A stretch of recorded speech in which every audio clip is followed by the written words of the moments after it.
आज की इस वीडियो में हम इलेक्ट्रॉनिक कम्युनिकेशन की डेफिनेशन को एक्सपेंड करेंगे। मैंने आपको पिछली वीडियो में बहुत छोटा सा फॉर्म इस डेफिनेशन का बताया, क्योंकि इस डेफिनेशन को जब आप बुक में पढ़ते हैं तो बहुत ज्यादा ब्रॉड, बहुत ज्यादा टिपिकल तरीके से लिखी गई है। उसको अगर आपने ब्रेक करके कॉन्सेप्ट वाइज नहीं समझा तो आप प्रॉब्लम में फंसे रहेंगे पूरी लाइफ। आज इसीलिए मैंने इतनी बड़ी डेफिनेशन को छोटा सा किया, जिसमें फिर से मैं एक बार आपको रिपीट करूंगा कि electronic communication means communication in electronic form by electronic device. अब यहाँ पर वर्ड जो यूज हुए हैं, इन सभी वर्ड्स को हम एक्सपेंड करेंगे, इनको क्वालिफाई करेंगे, देन ये बड़ी डेफिनेशन आपके सामने आ जाएगी। तो सबसे पहली बात आती है यहाँ पर, कम्युनिकेशन क्या होगा, कम्युनिकेशन का मीनिंग क्या निकालोगे आप। तो इस डेफिनेशन में कम्युनिकेशन के दो ही मीनिंग दिए गए हैं फ्रेंड्स। या तो वो इंफॉर्मेशन जो इलेक्ट्रॉनिक फॉर्म में है, या तो वो इंफॉर्मेशन ट्रांसमिट होगी, या वो इंफॉर्मेशन ट्रांसफर होगी। कम्युनिकेशन के दो ही नाम यहां पर दिए गए हैं कि वो इलेक्ट्रॉनिक फॉर्म, ये वाला इलेक्ट्रॉनिक फॉर्म ऑफ इंफॉर्मेशन जब वो ट्रांसमिट हो गई हो या फिर वो ट्रांसफर्ड हो गई हो। तो कम्युनिकेशन तो केवल दो बातें यहां पर बताई गई हैं। अगली बात, अब बात आती है कि ये इलेक्ट्रॉनिक फॉर्म क्या होगी। तो इसी डेफिनेशन में लिखा है, देखो दोस्तों, electronic communication means the communication of any written, any verbal और एनी पिक्टोरियल इंफॉर्मेशन। तो कितने तरीके की बातें यहां पर बताई गई, एक रिटन इंफॉर्मेशन, नंबर दो verbal information, number three pictorial information, और एक चौथी है वीडियो कंटेंट। तीन इंफॉर्मेशन और चौथा है वीडियो कंटेंट।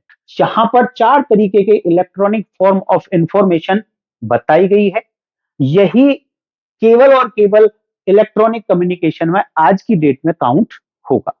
इस डेफिनेशन को समझने के लिए फ्रेंड्स देखिए, तीन यहां पे बातें लिखी हैं, तीनों की तीनों इंक्लूड होनी चाहिए। अगर तीनों में से कुछ भी मिस हो गया तो वो डेफिनेशन कंप्लीट नहीं मानी जाएगी। तो कम्युनिकेशन हम पहले समझ चुके थे। इलेक्ट्रॉनिक फॉर्म में चार बातें हो गई, written information, verbal information, pictorial information और वीडियो कंटेंट। ये चार बातें होंगी इलेक्ट्रॉनिक फॉर्म में। इन इलेक्ट्रॉनिक फॉर्म्स का क्या किया गया, कम्युनिकेशन, या तो इनको ट्रांसमिट किया गया या ट्रांसफर किया गया। कैसे किया गया, बाय इलेक्ट्रॉनिक डिवाइस। यहां पे लिखा है देखो, by means of an electronic device. Electronic device की डेफिनेशन फ्रेंड्स यहां पर नहीं बताई है। इलेक्ट्रॉनिक डिवाइस क्या होगा मैं अभी आगे वीडियो में बताऊंगा आपको कि इलेक्ट्रॉनिक डिवाइस क्या होगा। लेकिन कानून ने, भारतीय नागरिक सुरक्षा संहिता में इन्होंने बताने की कोशिश की है कि इलेक्ट्रॉनिक डिवाइस में क्या क्या आएगा। इन्होंने बताया कि including electronic device including telephone, mobile phone, other wireless telecommunication device, और अ कंप्यूटर, और ऑडियो वीडियो प्लेयर, और कैमरा, और एनी अदर इलेक्ट्रॉनिक डिवाइस और इलेक्ट्रॉनिक फॉर्म। इलेक्ट्रॉनिक डिवाइस में क्या क्या हो सकता है, बातें यहां पर लिखी हैं, telephone, mobile phone, other wireless telecommunication device, और computer, audio video player, camera.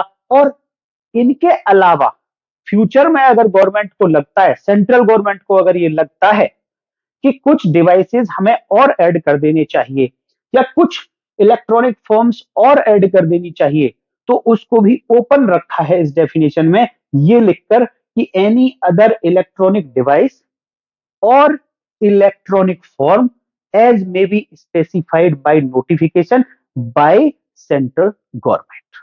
तो सेंट्रल गवर्नमेंट को यहां पर पावर भी दे दी है कि फ्यूचर में अगर वो कोई और डिवाइस और इलेक्ट्रॉनिक फॉर्म इसमें ऐड करना चाहे तो वो नोटिफिकेशन इशू करके ऐड कर सकते हैं। इस तरीके से तो देखें कि ये डेफिनेशन एक्सपेंड हो चुकी है। ये ग्रीन पोर्शन को समझने के लिए आप ऐसा समझ लीजिए कि इंफॉर्मेशन को ट्रांसमिट या ट्रांसफर करने के लिए दो बातों का होना जरूरी है। दोनों में से कुछ भी हो सकता है, उसको हम परम्यूटेशन कॉम्बिनेशन बनाएंगे।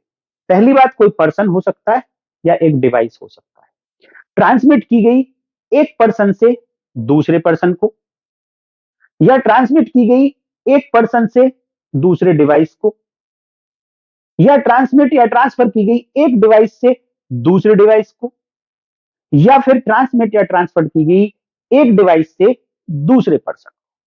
तो ये चार कॉम्बिनेशन बने, वही कॉम्बिनेशन यहां पर ब्रैकेट में लिख दिए गए हैं, वो कि आपको कोई कंफ्यूजन ना हो। तो इस डेफिनेशन में समझने वाली बातें हैं कि वो जो इंफॉर्मेशन थी इलेक्ट्रॉनिक फॉर्म वाली, ये चार टाइप की, वो जब ट्रांसमिटेड हो जाएगी, जब वो ट्रांसमिटेड हो जाएगी या वो जब ट्रांसफर्ड हो जाएगी, तभी वो इलेक्ट्रॉनिक कम्युनिकेशन बनेगा। क्योंकि यहां पर सेकंड फॉर्म यूज की गई है, ट्रांसमिटेड और ट्रांसफर्ड। इट मींस ट्रांसमिट होने से पहले और ट्रांसफर होने से पहले ये इंफॉर्मेशन अगर किसी डिवाइस में पड़ी है, ना वो ट्रांसमिटेड हुई ना वो ट्रांसफर हुई, तो वो इलेक्ट्रॉनिक कम्युनिकेशन की कैटेगरी में नहीं आएगा। अब आपको देखने में ऐसा लग रहा होगा कि ये दोनों वर्ड्स ट्रांसमिटेड और ट्रांसफर्ड, इनमें डिफरेंस क्या है। उस डिफरेंस को समझने के लिए मैं पहले तो ये बताना चाहूंगा कि ट्रांसमिटेड शेयर से मिलता जुलता है। जैसा शेयर का मीनिंग होता है, उसी से मिलता जुलता मीनिंग है ट्रांसमिट का। जैसे कि एक इंफॉर्मेशन ट्रांसमिट करने का मतलब है कि आपने उसे शेयर किया है, और शेयर करने का मतलब होता है कि वो इंफॉर्मेशन आपके पास भी रहती है और जिसको आपने ट्रांसमिट किया उसके पास भी पहुंच जाती है। जिस तरीके से नॉलेज, आज मैं आपको जो बातें बता रहा हूं, ये मेरी नॉलेज है फ्रेंड्स, लेकिन ये नॉलेज मैं आपके साथ शेयर कर रहा हूं। तो ये नॉलेज मेरे पास भी रह गई और ये नॉलेज आपके पास भी पहुंच गई। तो ये मैंने क्या किया, नॉलेज का शेयर किया है। इट मींस मैंने नॉलेज को ट्रांसमिट किया है। तो जब इंफॉर्मेशन मेरे डिवाइस में भी रह जाए, मेरे पास भी रह जाए, और वही इंफॉर्मेशन सामने वाले पर्सन के पास पहुंच जाए, सामने वाले पर्सन के डिवाइस में पहुंच जाए, तो उसको कहा जाएगा कि वो इंफॉर्मेशन ट्रांसमिट की गई है। ट्रांसफर में थोड़ा सा डिफरेंस है फ्रेंड्स। जैसे कि आप ले लें कि आपने 500 रुपए अपने अकाउंट से किसी दूसरे पर्सन के अकाउंट में ट्रांसफर किए। तो अब क्या हुआ कि या तो वो पैसे मेरे अकाउंट में रह सकते हैं या वो पैसे आपके अकाउंट में रह सकते हैं। तो ये क्या हुआ, ये अमाउंट का ट्रांसफर हुआ है। ऐसे ही इंफॉर्मेशन का भी ट्रांसफर हो सकता है। तो यहां पर कोई कंफ्यूजन ना रह जाए, सारी कैटेगरीज इन्वॉल्व कर ली जाएं, इसीलिए लेजिस्लेचर ने दोनों वर्ड्स को यूज किया, ट्रांसमिटेड और ट्रांसफर्ड। तो फ्रेंड्स, मैं उम्मीद करता हूं कि ये डेफिनेशन आपको अच्छे से समझ आ गई होगी। इस डेफिनेशन का जब भी आप भारतीय नागरिक सुरक्षा संहिता, भारतीय न्याय संहिता और किसी दूसरे एक्ट में इन एक्सप्रेशंस का यूज होगा, तो आप आसानी से बहुत अच्छे से समझ भी सकते हैं और किसी को एक्सप्लेन कर सकते हैं, कोर्ट को कन्विंस कर सकते हैं, फ्यूचर में एग्जाम में लिख के भी आ सकते हैं। तो वीडियो अच्छी लगी फ्रेंड्स तो लाइक कर दीजिए और चैनल को सब्सक्राइब कर लीजिए। नए लॉ पर ऐसे ही वीडियोस आपको मैं बनाकर रोज देता रहूंगा। उम्मीद करूंगा कि आप सब्सक्राइब जरूर करेंगे, जिससे कि आपको वीडियोस लगातार मिलती रहें। तो नेक्स्ट वीडियो में नेक्स्ट सेक्शन 174 BNSS के साथ फिर मिलेंगे फ्रेंड्स।